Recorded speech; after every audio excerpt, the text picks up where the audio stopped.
Hello, I wanted to talk to you today about statistic massaging because one of the reasons I myself started losing some faith in the BBC was because they continually rounded up figures or rounded down figures. And it became incredible to me watching that there were only ever thousands or millions concerned, and never 100 and I can't even, my brain's not functioning properly, but there were no sort of variance on the statistics. Now, it's really important to some extent that they are giving what Americans would call ballpark figures that do give people an idea, hoping that they are right. Now, a friend of mine has written a novel recently.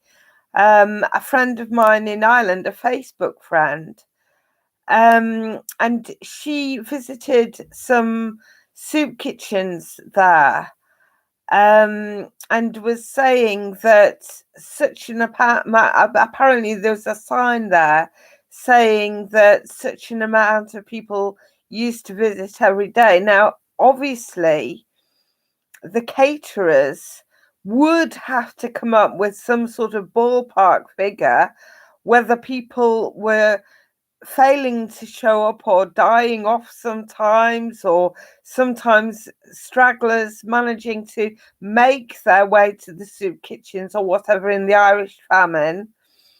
So ballpark figures are in some ways to be erred in favour of for caterers. It would have been thought somewhat. It would be better to have slightly more food rather than slightly less food available for people who were struggling to find food.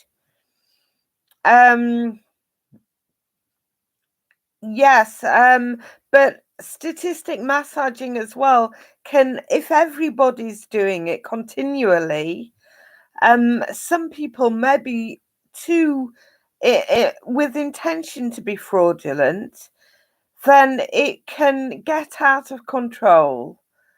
It is probably, the statistic massaging probably came into it with the idea of provision to some extent, and security.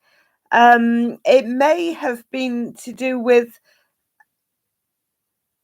some aspects of utilitarianism, and but it also leads to assumptions that can be detrimental to individuals,